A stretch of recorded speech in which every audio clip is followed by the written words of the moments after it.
Hi, how's it? We're in the next part now, and we're talking about the crushing authorities of this world that are smothering people so they can speak only one thing. And I've been on this topic for a minute.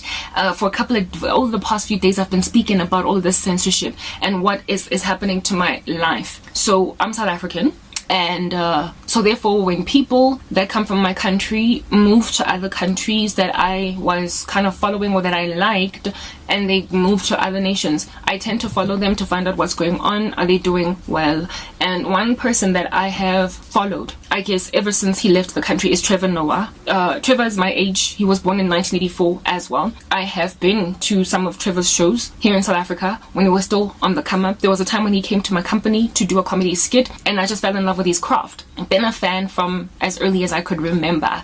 His career grew, like I said, he's my age, so it's like we grew up together. And he went in the branch of comedy and television while I was growing, but I was watching his life. And my opinion of Trevor Noah has always been, wow, that guy is so smart, and his intelligence helps me understand politics better in a way that is very jocose, satirical, and yet accurate. He literally nails it. The South African government is ridiculous. It's been ridiculous for a minute, and Trevor Noah has been a spokesperson that is on the rooftops on a comedic spectrum against the South African government pretty much from the very beginning of his career.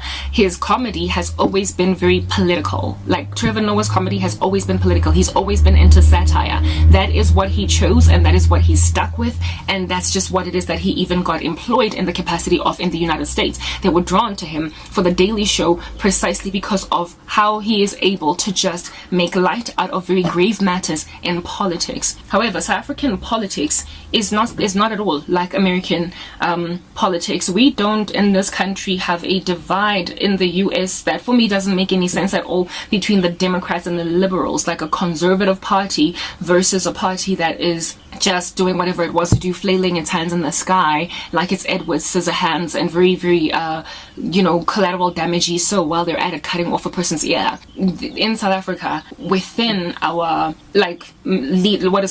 main sort of kind of ruling party, there are conservative ideals and liberal ideals. It's just a matter of which one, as you weigh things, do you mostly or largely subscribe to and so vote for. So you're not going to find this polarization between the religious in South Africa or the conservatives versus people who just, like I said, want to flail their hands around like Edward Scissorhands. As you can tell, I do have a bias towards more the conservatives than the liberals when it comes to the American agenda. But in South Africa, your biases or your apprehensions about a party hardly ever have much to do with how they feel about religious groups or old school ideals or principles about how to be.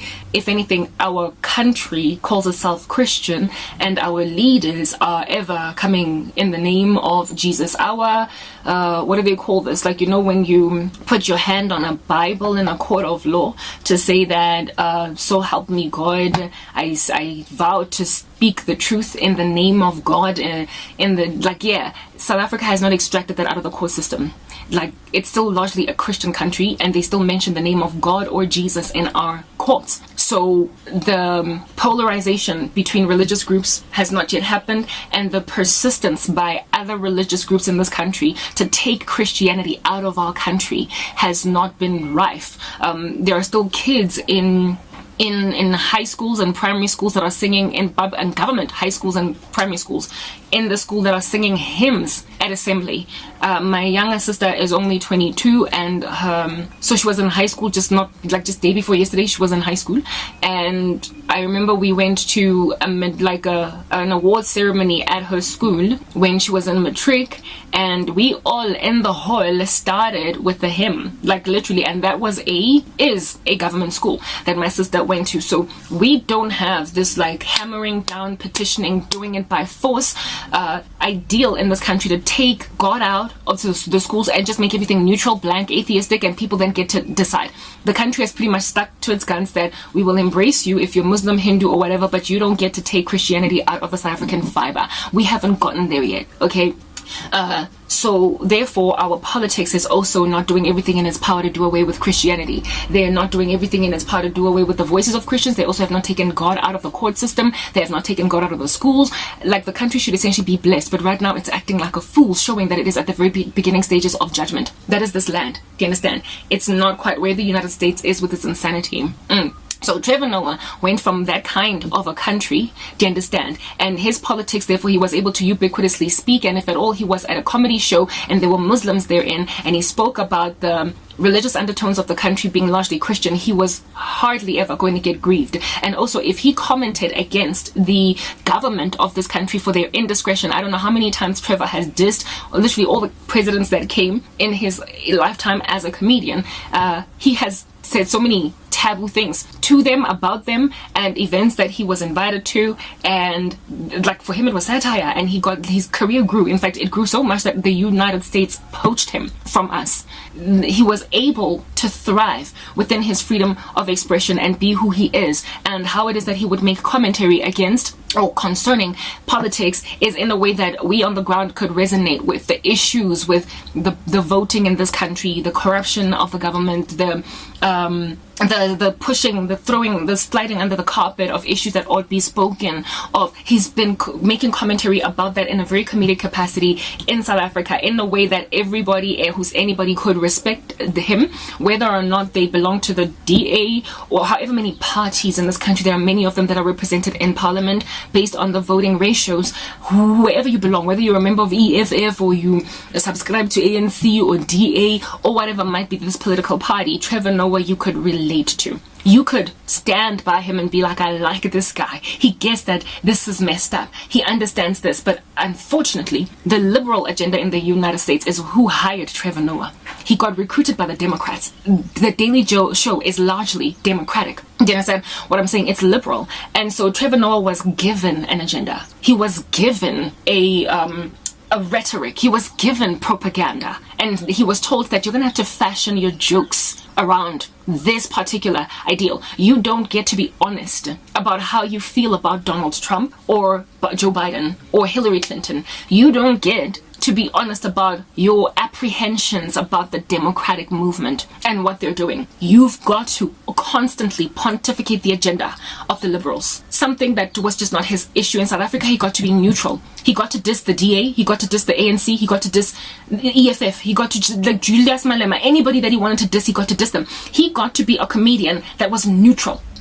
And then he moved to the US and he was told that whatever apprehension you might have with politics on the left in this country, you're going to have to bite it down, swallow it, and defecate it in the bathroom and leave it to be flushed down the plumbing and say no more. You're going to have to hold your horses. And Trevor Noah didn't hold his horses. However, initially he did. That is the thing about being a person with your own ideas and your own mind and your own freedom to communicate. That is what happens when a person like that is put in a position to choose a side that they did not subscribe to. When they can't be neutral, when they can't speak fairly and evenly on some kind of a balanced scale, that they're going to eventually, like a Freudian slip is going to come out of their mouth that pretty much communicates what they've wanted to say all along. And Trevor Noah has been doing a whole bunch of Freudian slips on The Daily Show for what I would say months now, because I stopped watching him. I used to subscribe to him, I used to follow him, I used to be a mega fan, and I broke away. I broke away because I stopped agreeing with him. I stopped seeing his neutralness. He lost a fan. That's basically what I'm trying to explain to you guys. He became disappointing in my eyes because of his subscribing or his subscription to the far left. I remember one time him mocking Candace Owens on something that Candace Owens said, and I was trying to understand exactly what it is that was his main point against what Candace was saying, and I could not find a Trevor Noah that used to be a political commentator in a very comedic sense in this country. I could not find him in his critique on something that Candace Owens said. It did not make sense why he would disagree with Candace Owens in this way, because the topic that Candace was speaking about in the US, if at all she was speaking about it on some issue in South Africa, Trevor would agree. And yet here it is that he was in a vehement disagreement on The Daily Show, and I could tell that he was going against his better judgment. He was literally disagreeing within himself against himself, but he had a job and he got to keep it, and it would be rough if he lost it. Next part.